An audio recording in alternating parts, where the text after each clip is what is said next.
All right, welcome back. So today we are diving deep into the foundational principles of a really interesting new AI architecture called the Lamina Continuum. We're going to break down how it's trying to move beyond just storing data and instead create a system with a memory that, well, that feels, that adapts, and that evolves over time. Okay, so to really get this, we first have to look at the core problem it's trying to solve. Most AI memory today is kind of like a flat grid. It's powerful, for sure, but it's also really static. It has no natural sense of time passing. Things don't just fade away. And it's missing spatial context, which means memories don't really influence each other just because they're next to each other. It basically rips meaning away from context. And that leads to the big question, the one that's really driving this whole new architecture. What if we could get beyond that flat land of data?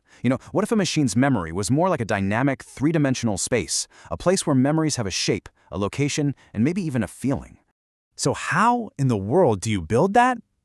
Well, the proposed solution is this conceptual framework they call Aura 3D, and it's designed to be exactly that, a feeling space, or what you could call a spatial awareness field. This visual really gets to the heart of the whole idea. See, R3D is not a database. It's not a storage bin where you just dump information. It's a bounded 3D manifold, a geometric space where memories are actually embedded. They have coordinates, they interact with one another, and they all exist together in this shared environment. And these three axes, they basically define the physics of this new space. You got salience, which is how bright or relevant a memory is. Then there's modulation, which is kind of its contextual flavor, the mood around it. And finally, the time axis, which governs how long that memory sticks around or how quickly it fades away. So how is this feeling space actually put together, right? It's not magic. It's built from the ground up on three very distinct but totally interconnected layers. We're going to start from the very bottom with the smallest, most fundamental unit of meaning in the entire system. This is the .HDSC, which stands for Dimensional Awareness Symbol Code. Honestly, the easiest way to think of it is as the system's atom.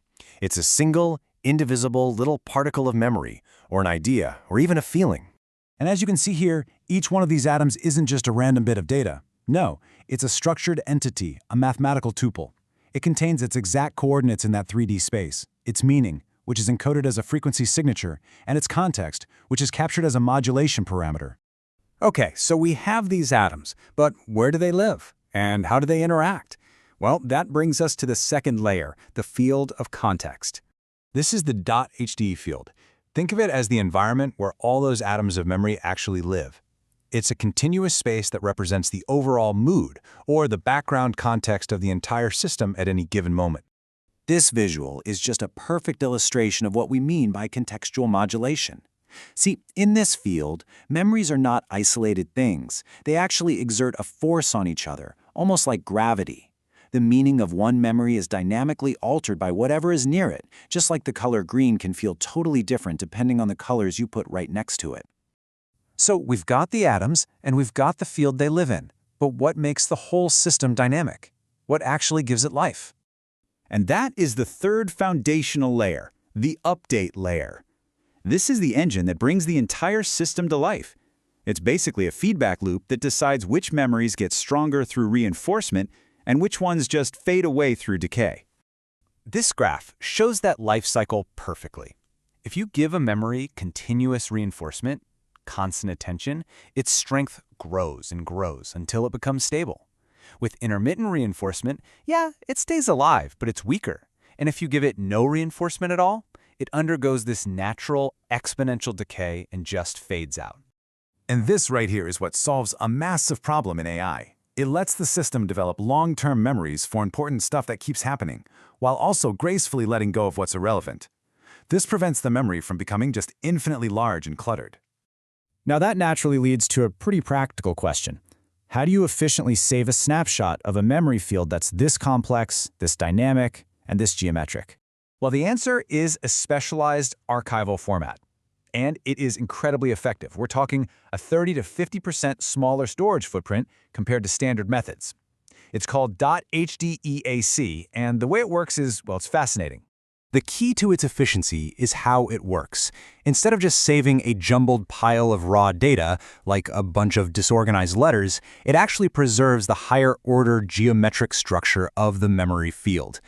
It's really the difference between saving a pile of sand and saving a perfectly formed crystal. And when you put all of these principles together, the atoms of meaning, the contextual field, that living update layer, what you get is a system that has both contextual coherence and temporal awareness. It's a foundation for a synthetic mind that doesn't just know what happened, but how it felt and how long ago it happened. And that leaves us with a final and pretty provocative thought. Building a system with this kind of memory really pushes us to think about a fascinating future.